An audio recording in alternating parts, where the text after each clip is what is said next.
پوری دنیا کے مسلمان اللہ کا اعلان جنگ مول لے رہے ہیں، اللہ کا اعلان جنگ، اللہ اکبر، اس کے چیلنج کے سامنے کھڑے ہوتے لاشعوری طور پر نظر آ رہے ہیں۔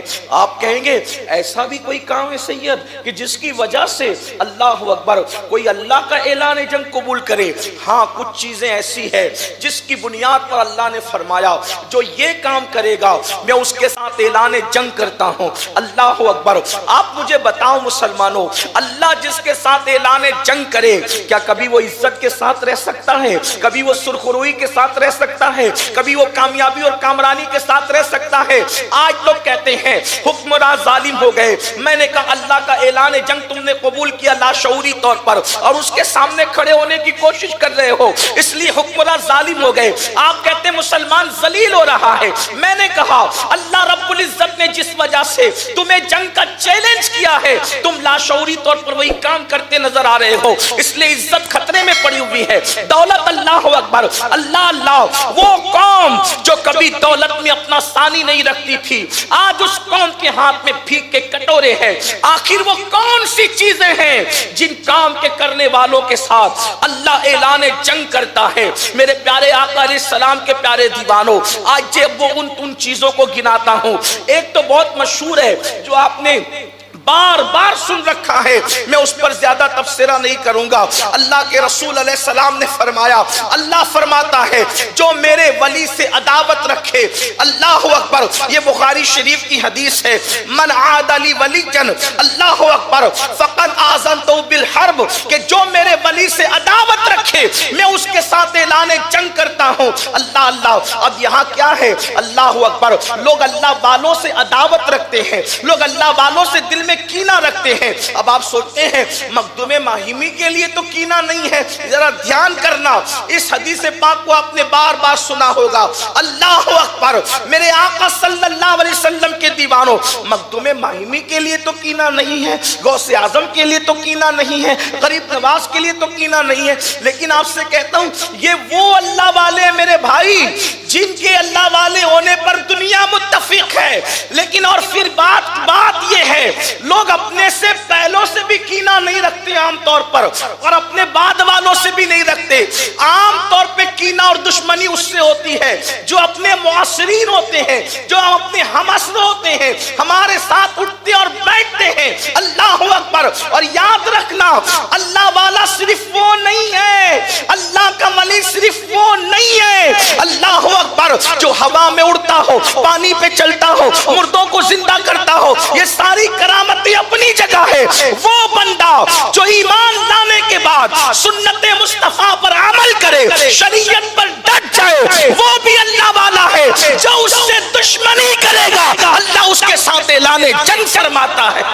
آج دیکھیے حضرت سیدنا امام جعفر صادق فرماتے ہیں میں جس مسلمان سے ملتا ہوں یہ سوچ کے ملتا ہوں کہ یہ اللہ والا ہے، یہ سوچ کے ملتا ہوں کہ یہ اللہ والا ہے، اس لیے کہ کسی کی پیشانی پہ تھوڑی لکھا ہے، بلکہ یہ بھی آپ کو بتا دوں کبھی کبھی اللہ والا میں کھانے میں بیٹھا ہوتا ہے، لوگ اس کو شرابی کی شکل میں دیکھ رہے ہوتے ہیں اور وہ لوح محفوظ پر اللہ کا ولی لکھا ہوتا ہے کہ آپ نے نہیں دیکھا بشر کو لوگ میں کھانے میں دیکھ رہے تھے اور لوح محفوظ پر وہ اللہ کے ولی لکھے ہوئے تھے۔ یہ ہے کہ نہیں ہے؟ تو لوگ آج کل ایک دشمنی کرتے ہیں، کسی کی پیشانی پہ نہیں لکھا کہ کون اللہ والا ہے، اس لیے جو اللہ کے ولی سے عداوت کرے، اللہ کے ولی سے دشمنی کرے، اللہ اس کے ساتھ اعلان جنگ کرتا ہے۔ اس پر زیادہ کوئی تفسیرہ نہیں کرتا، لیکن ایک بات یہ بھی کہہ دوں، یاد رکھنا اللہ والوں سے جو دشمنی کرے، ان کی بے ادبی کرے، اللہ ان کے گھروں میں عیبی بچے پیدا کرتا ہے، اللہ ان کی نسلوں میں عیبدار اولاد پیدا فرماتا ہے۔ اللہ اکبر، اللہ ہم سب کو اپنے نیک بندوں کی مخالفت سے بچائے۔ ایک بات یہ بھی کہہ دوں، انہی اللہ والوں میں یہ علماء بھی ہے، مسجد کے امام لوگ بھی ہیں۔ ہاں، لوگ سمجھتے ہیں کہ جو قبرستانوں میں بیٹھ کر کے گانجا چرس پی رہے ہیں، گنجڑی چرسی ہے اور اٹھ پٹانگ باتیں کرتے وہ اللہ والے ہیں۔ استغفر اللہ، نہیں۔ سرکار خواجہ بندہ نواز کے سدراس بلند پرواز شہباز دکن فرماتے ہیں، کیا فرماتے ہیں؟ فرماتے ہیں میں نے طریقت کی اور حقیقت اور معرفت کی باتیں ہر ایرے گیرے کو کرتے ہوئے سنی. کون کہہ رہے ہیں؟ بندہ نواز، اپنے وقت کے صوفیہ کے سردار. طریقت کی، حقیقت کی، معرفت کی باتیں میں نے ہر ایرے گیرے کو کرتے سنی، لیکن شریعت کی بات میں نے صرف اللہ والوں کو کرتے سنی. یعنی اللہ والے شریعت کی بات کرتے ہیں، اس لیے کہ آپ حقیقت، معرفت اور سیر اللہ، سیر من اللہ، سیر فی اللہ، یہ سب تو کوئی کتابوں میں لکھی چیز نہیں ہے. تو ایک بندہ اس میں بے وقوف بنانا آسان ہے. اس لیے آسان ہے بے وقوف بنانا کہ ایک بندے نے ساری زندگی بکری نہیں دیکھی یا ہرن نہیں دیکھی، کوئی بکری دکھا کے کہے یہ ہرن ہے، تو آپ نے تو دیکھی نہیں، آپ کے پاس ثبوت کیا ہے، تو آپ تو مان نہیں لیں گے. تو ایسے ہی طریقت، حقیقت، معرفت کی باتوں میں دھوکہ کھا جانا آسان ہے، لیکن شریعت کی بات میں دھوکہ نہیں کھایا جا سکتا. کیوں؟ اس لیے کہ شریعت قرآن و سنت کے اندر بالکل واضح لفظوں میں موجود ہے، اس لیے اس میں کوئی دھوکہ نہیں ہے. اور جو شریعت پر قدم رکھ کر کے چلتا ہے وہی ان ساری منزلوں کی طرف جاتا ہے. تو یاد رکھنا، لوگ ان لوگوں کو اللہ والا سمجھتے ہیں جو کبھی مسجد میں نہیں آتے، اور جس امام کی نماز تکبیر اولیٰ سے 5 وقت ہو رہی ہے اس کو کچھ نہیں سمجھتے، باقی سب کو سب سمجھتے ہیں. کتنی حیرت کی بات ہے میرے پیارے آقا علیہ السلام کے پیارے دیوانوں.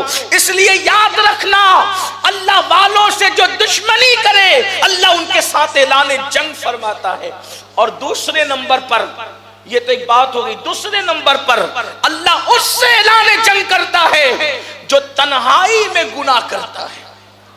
آپ دیکھو 99% لوگ اس امت کے، اگر میرا حسن ظن صحیح ہے تو 99% لوگ اس امت کے تنہائی میں گناہوں کے اندر مبتلا ہیں.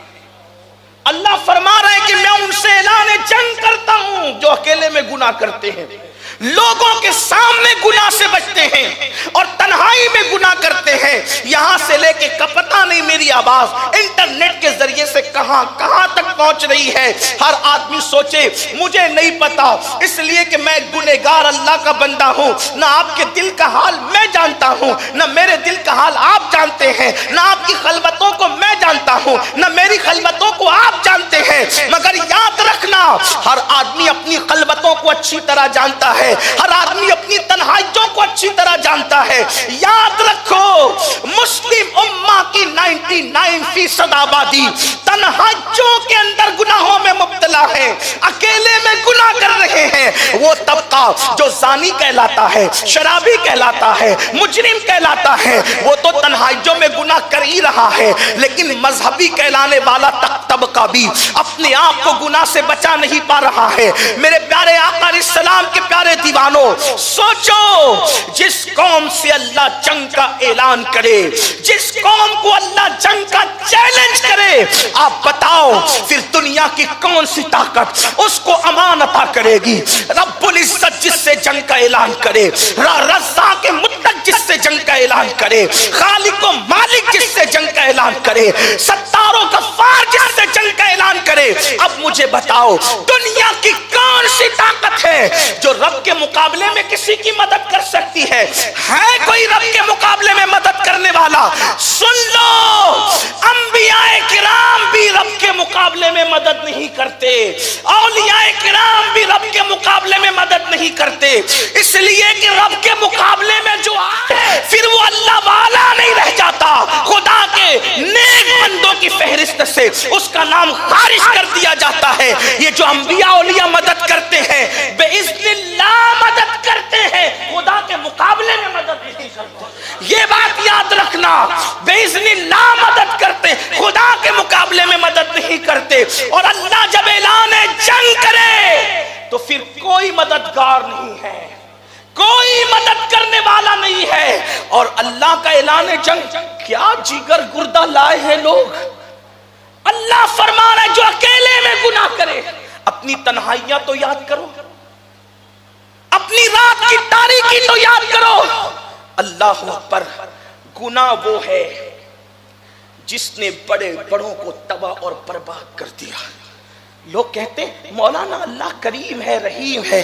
میں نے کہا اللہ رحیم و کریم بے شک ہے، لیکن اس کا رحیم ہونا اس کے رحیم ہونے کے عقیدے پر، اس کے کریم ہونے کے عقیدے پر اگر آدمی گناہ پر دلیر ہو تو گویا کہ وہ اپنے آپ کو دھوکہ دے رہا ہے۔ اللہ اگر آپ کیا سمجھتے وہ فرعون کی پکڑ کرتا ہے؟ صرف نہیں، اس کے یہاں فرعون اور اولاد پیغمبر میں اس اعتبار سے تفریق نہیں ہے کہ اعمال اگر فرعون جیسے اولاد پیغمبر کے بھی ہے تو جو انجام فرعون کا ہو رہا ہے وہی انجام اولاد پیغمبر کا ہے۔ آپ کو یہ بات اگر حیرت والی لگتی ہے تو میں آپ کے سامنے پیش کرتا ہوں بات۔ دیکھو انسان کو جو بات نہیں پتہ انسان اس کا دشمن ہوتا ہے۔ آپ کہیں گے اولاد پیغمبر کو فرعون کے ساتھ کھڑا کیا، میں فرعون کے ساتھ نہیں کھڑا۔ اگر اعمال فرعون والے ہیں اور نسب اولاد پیغمبر والا ہے تو اللہ پاک جو انجام فرعون کا کرتا ہے وہی اولاد پیغمبر۔ قرآن اٹھا کے دیکھیں، حضرت نوح علیہ السلام کا بیٹا، اس کے اولاد پیغمبر ہونے میں شک کیا ہے؟ حضرت نوح نے خود کہا تھا اللہ یہ میری آل سے تھا نا وہ بیٹا، اس کے بیٹا ہونے میں کوئی شک ہے؟ لیکن اللہ نے جواب دیا لیس من اہلک، اب یہ آپ کی آل سے نہ رہا۔ کیوں؟ کیونکہ نبی کا بیٹا ہو کر وہ نبی کے نقش قدم پر نہیں ہے۔ تھوڑا توجہ کرنا، ہم لوگ اس لیے اچھل کود مچا رہے ہیں کہ حضور تو ہماری شفاعت کریں گے قیامت کے دن۔ میں سوچتا ہوں اللہ کے بندو شفاعت حق ہے، اور شفاعت پر ہمارا عقیدہ تو یہاں تک ہے شفاعتی لأہل الکبائر من امتی، کہ میری شفاعت میری امت، حضور نے فرمایا میری امت، میری امت، یہ میری پہ غور کریں۔ آقا فرماتے میری شفاعت میری امت کے بڑے گنہگاروں کے لیے ہے، اسی لیے میرے امام کہتے ہیں کیا ہی ذوق افزا شفاعت ہے تمہاری، واہ واہ قرض لیتی ہے گناہ پرہیزگاری، واہ واہ۔ اگر فرعون جیسے اعمال ہو تو نبی کے بیٹے کا نبی سے نسب ٹوٹ سکتا ہے، تو اگر فرعون جیسے اعمال ہو تو کیا امتی کا نبی سے رشتہ نہیں ٹوٹ سکتا؟ آپ غور تو فرمائیں، جب نبی کے بیٹے کے بارے میں نبی کو کہہ دیا گیا لیس من اہلک، اب یہ آپ کی آل سے نہ رہا، تو جب بیٹے کا رشتہ توڑ دیا گیا کرتوت کی وجہ سے تو امت کا رشتہ نہ توڑا جائے گا؟ حضور نے کیا فرمایا میری امت، حضور کی امت تو بن کے دکھاؤ۔ رات کے 3-3 بجے تک گندی فلمیں نرم نرم بستر پہ لیٹ کر کے دیکھ رہے ہیں، یہ کس کے لیے تھا؟ قل للمؤمنین یغضوا من ابصارہم، کس کے لیے تھا؟ اللہ نے محبوب سے فرمایا محبوب آپ فرما دے مومنوں کو کہ وہ اپنی نگاہوں کو نیچی رکھیں۔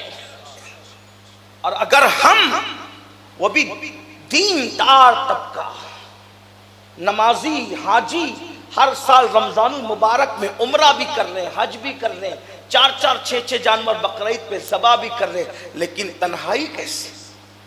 فلم دیکھ رہے ہیں، پاکستانی سیریلوں کے نام پہ عورتوں کو تک رہے ہیں، خوبصورت عورتیں تکی جا رہی ہیں۔ آپ سے پوچھتا ہوں آخر دین کس چیز کا نام ہے؟ ایک عورت پر اگر چلتے ہوئے نظر پڑ جائے اور آپ نے نظر ڈال دی تو اللہ کے رسول فرما رہے کہ آنکھ میں آگ کی سلاخیں ڈالی جائیں۔ ایک سیکنڈ کے لیے کسی عورت کو تک لیا تو آگ کی سلاخیں آنکھوں میں ڈالی جائے گی۔ جو 3 گھنٹے عورت کو تک رہا ہے وہ بھی ننگا، اور پھر کہتا ہے شفاعت ہمارے لیے شفاعت ہے۔ میں آپ کو نا امید کرنے نہیں آیا، یہ نہیں کہتا کہ آپ کے لیے نہیں ہے، مجھے کیا حق پہنچتا ہے، لیکن آپ سے کہتا کہ حضور کا امتی تو بنے، حضور علیہ السلام کا امتی تو بنے، کوئی حضور کا امتی بنے۔ پھر اس کے لیے میں تو کہتا ہوں جو امتی سچا بن جائے قیامت کے دن سارے وارے نیارے اسی کے ہیں، میدان محشر اسی کا ہے، اس لیے کہ فقط اتنا سبب ہے انعقاد بزم محشر کا کہ ان کی شان محبوبی دکھائی جانے والی ہے۔ ہمارے عقیدے میں تو یہ ہے کہ قیامت کے دن مصطفیٰ جان رحمت کی شان کے ظہور کا دن ہوگا، ان کے مقام و مرتبے کے اظہار کا دن ہوگا، لیکن بتاؤ اللہ کے چیلنج کو قبول کرنے کی جسارت کرنے والے لوگ کہاں ہیں؟ اپنی تنہائیوں کے اندر، رات کی تاریکی میں، اللہ اکبر، اس کے بعد عورتوں پر پاپ کی نظر، کتنی وہ آنکھیں ہیں جو عورتوں پر پاپ کی نظر نہیں ڈالتے، جبکہ اللہ کے رسول علیہ الصلوۃ والتسلیم کا فرمان ہے، اللہ اللہ میرے کریم آقا غیب دا نبی صلی اللہ علیہ وآلہ وسلم فرماتے ہیں، جس نے عورت کو پاپ کی نظر سے، گندی نظر سے دیکھا، اس کی آنکھوں میں آگ کی سلاخیں ڈالی جائے گی، اس کی آنکھوں میں جہنم کی آگ بھری جائے گی۔ یہاں پہنچ کر کے میں سوچتا ہوں، یا اللہ میری قوم کے جوانوں کو کون سمجھائے جو آنکھیں اتنی کمزور ہو۔ اللہ اکبر، اگر پیاس کاٹی جائیں تو پیاس کے ننھے ننھے ذرات انسان کی آنکھ میں چلی جائے، میری اور آپ کی آنکھوں میں اگر اللہ اکبر پیاس کے ننھے ذرات چلے جائیں، ہم اس کو برداشت نہیں کر پاتے، تنکا چلا جائے اس کو برداشت نہیں کر پاتے۔ مجھے بتاؤ میرے بھائیوں، اللہ اکبر، کیسے ہم برداشت کریں گے وہ جہنم کی آگ؟ اور جہنم کی آگ کیا ہے؟ علماء بار بار بیان کر چکے ہیں، صرف اتنا سمجھ لو، جہنم کی آگ کی حرارت کو غیب دا نبی مصطفیٰ کریم رؤوف الرحیم صلی اللہ علیہ وآلہ وسلم نے یوں بیان فرمایا، اس کے اندر اگر پہاڑ ڈال دیے جائیں تو پہاڑ بھی پگھل کر کے بہہ جائیں۔ جہاں پہاڑ پگھل کر کے بہیں گے وہاں ہماری ان ننھی سی آنکھوں کا کیا بنے گا، ان پتلی سی آنکھوں کا کیا بنے گا، جو نہ پیاس کا ذرہ برداشت کر سکے، جو نہ تنکا برداشت کر سکے۔ تنکا اور ذرہ تو دور کی بات، ہماری پلک کا بال اگر ٹوٹ کر ہماری آنکھ میں آ جائے تو اس وقت تڑپ کا عالم کیا ہوتا ہے، اس وقت تکلیف کا عالم کیا ہوتا ہے۔ اپنی پلک کا بال جو آنکھ برداشت نہ کر سکے، وہ جہنم کی آگ جہاں پہاڑ بھی پگھل کر پانی ہو جائیں گے، وہ آگ جب آنکھوں میں ڈالی جائے گی، انجام کیا ہوگا؟ لوگ کہتے ہیں نماز کی توفیق نہیں ہوتی، عبادت میں لذت نہیں ملتی۔ اللہ اکبر، ہمارے بزرگوں نے لکھا، فرماتے ہیں آدمی صرف گناہ کرنے کا سوچ لے، صرف سوچ لے، اللہ اس سے عبادت کی لذت چھین لیتا۔ گناہ کرنے کا سوچنے کی بنیاد پر، سوچنے کی بنیاد پر اللہ اس سے عبادت کی لذت کو چھین لیتا ہے۔ اور سنو، اللہ کے رسول غیب دا نبی صلی اللہ علیہ وآلہ وسلم فرماتے ہیں کہ جو انسان اپنی آنکھوں کو کنٹرول کرے، آنکھوں کو حرام دیکھنے سے بچائے، آنکھوں کو آوارگی سے بچائے، اللہ کا اعلان ہے میں اس کے دل میں ایسا ایمان نقش کر دوں گا، اس کی حلاوت وہ اپنے دل میں محسوس کرے گا، اس کی مٹھاس وہ اپنے دل میں محسوس کرے گا۔ اللہ اکبر، وہ ایمان دیا جائے گا، وہ ایمان آنکھوں کو کنٹرول کرنے کی برکت سے وہ ایمان دیا جائے گا جس کی لذت اور حلاوت کو انسان محسوس کرے گا۔ ایک مرتبہ اللہ اکبر حدیث پاک میں آتا ہے، امام المتکلمین علامہ نقی علی خان علیہ رحمہ، امام اہل سنت کے والد بزرگوار، حدیث پاک لکھتے جس کا مفہوم یہ ہے، میرے آقا علیہ السلام نے جنت نعیم کا تذکرہ چھیڑا۔ آقا نے جنت نعیم کا، یاد رکھنا جنت اتنی مشکل نہیں ہے جتنی اہل بدعت نے بیان کی ہے، اور جنت اتنی آسان نہیں ہے جتنا آپ اور ہم بیان کر رہے ہیں، نہ اتنی آسان ہے جتنا ہم بیان کر رہے ہیں، اور نہ اتنی مشکل ہے جتنا اہل بدعت نے بیان کیا، اس کے درمیان کی بات ہے۔ سنو، جنت کے کئی طبقے ہیں، اس میں سے ایک ہے جنت النعیم۔ اللہ اکبر، یہ جنت نعیم کیا ہے؟ ایک دن میرے آقا نے، جنہوں نے یہ ساری جنتیں دیکھی ہے اور ساری جنتوں کی سیر کی ہے، جنت کیسی ہے پتا ہے آپ کو؟ سن لو جنت کیسی ہے۔ آدم جنت سے آئے، آدم جنت سے آئے جسم اور روح کے ساتھ، مگر واپس نہیں گئے، دنیا ہی میں رہ گئے۔ یہ جنت ہے، ٹھیک؟ وہ آئے گئے نہیں واپس، یعنی معاذ اللہ یہ مطلب نہیں ہوا، استغفر اللہ، اگر کوئی مفہوم کہ وہ جنتی نہیں ہے، یہ کوئی بات مت نکال، وہ اگر وہ جنتی نہیں تو جنتی کون ہے؟ جنت تو ان کا وطن ہے، لیکن آئے گئے نہیں، آنے جانے کی بات ہو رہی، یہ جنت ہے۔ آدم آئے گئے نہیں، کیوں؟ جنت سے آئے، اولاد کی محبت نے دنیا میں رکھ لیا، ٹھیک؟ حضرت ادریس جنت میں گئے اور بھول گئے اولاد کو، جنت اتنی اچھی لگی کہ واپس نہیں آئے۔ آدم آئے پلٹ کر نہیں گئے، ادریس گئے پلٹ کر نہیں آئے۔ یہ اپنے نبی کی شان ہے کہ جو گئے بھی ہیں اور بار بار گئے اور بار بار واپس آئے۔ یہ اپنے نبی کی شان ہے۔ میرے امام کہتے ہیں قصر دنا تک کس کی رسائی، ارے جنت تو نیچے رہ گئی، وہ تو اس سے بڑے مقام پر جاتے ہیں۔ قصر دنا تک کس کی رسائی، جاتے یہ ہے آتے یہ ہے، جاتے یہ ہے آتے یہ ہے، جاتے یہ ہے آتے یہ ہے۔ یہ شان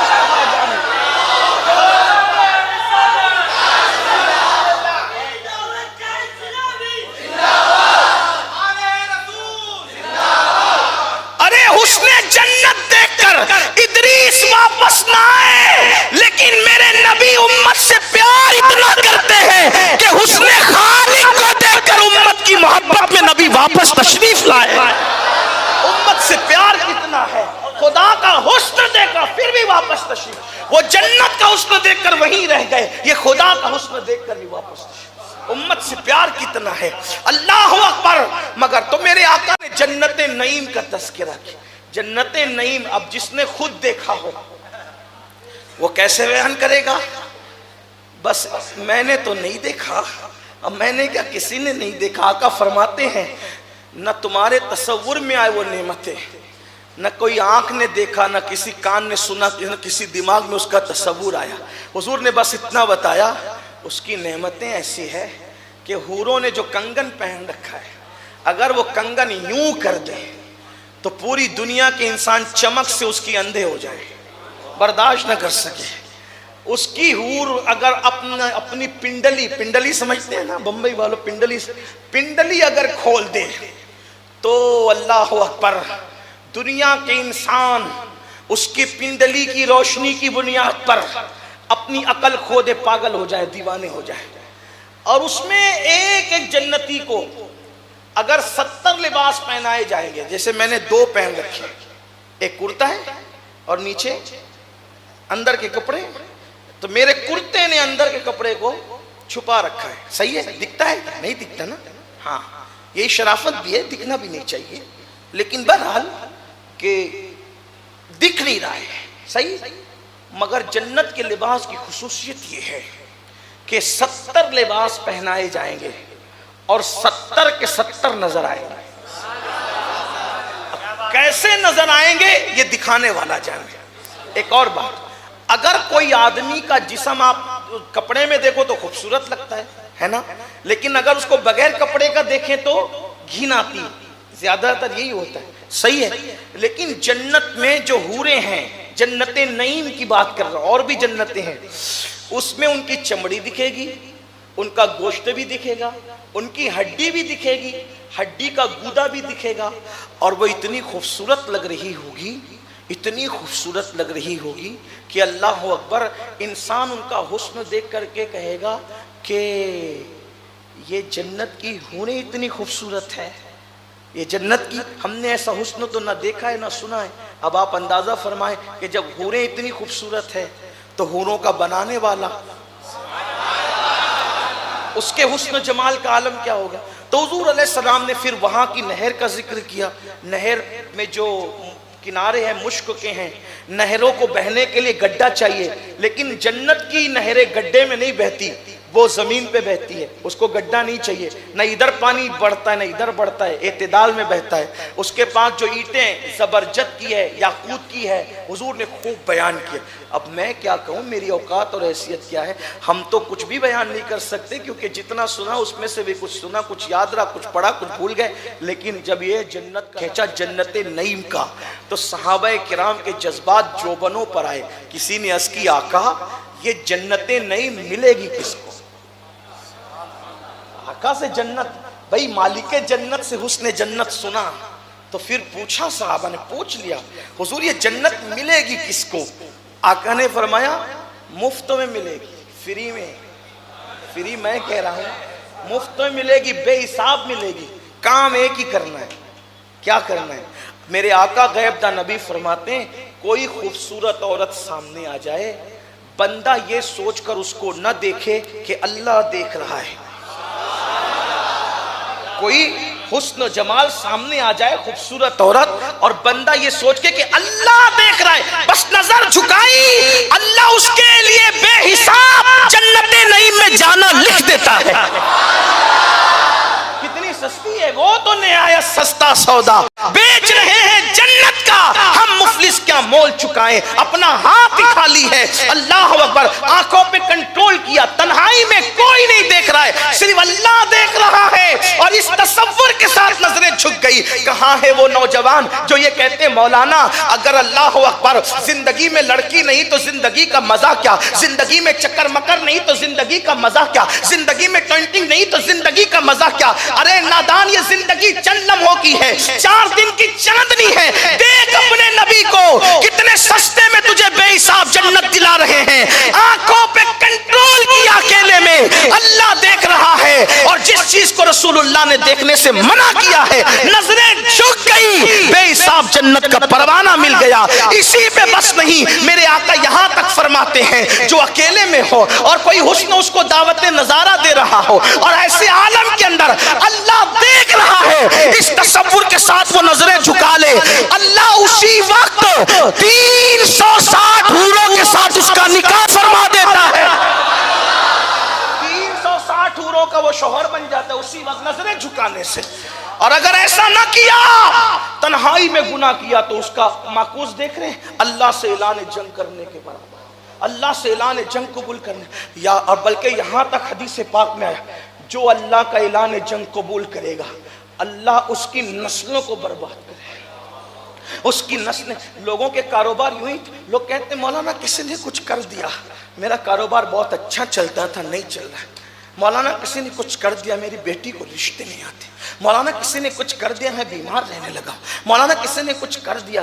اور پھر آپ کے یہاں پھر ماشاءاللہ بابا گیری بھی زوروں پر ہے، پھر لوگ مجبوروں کو اور لوٹتے ہیں، خوب کماتے ہیں، پریشان کو اور پریشان کرتے ہیں۔ سب ایسے، میں یہ نہیں کہتا، سب کو نہیں کہتا، لیکن اتنا ضرور کہتا ہوں میرے بھائی، ہمیں کسی نے کچھ کیا یا نہیں کیا مجھے نہیں پتا، لیکن ہم نے اپنے آپ کے لیے کیا، کیونکہ میرے آقا علیہ السلام کی حدیث پاک کا مفہوم ہے جو رات کو گناہ کرتا ہے دن کو اس کا اثر سزا کے طور پہ دیکھتا ہے، جو دن کو گناہ کرتا ہے رات کو اس کا اثر سزا کے طور پہ دیکھتا ہے۔ اللہ پاک اللہ اکبر ڈائریکٹ کسی کو سزا نہیں دیتا، سزا کے اسباب پیدا کرتا ہے، کسی کی اولاد کو اس کا بے وفا بنا کر سزا دیتا ہے، کسی پہ بیماریاں مسلط کر کے سزا دیتا ہے، کسی کا بڑھاپا لائق رحم بنا کر سزا دیتا ہے۔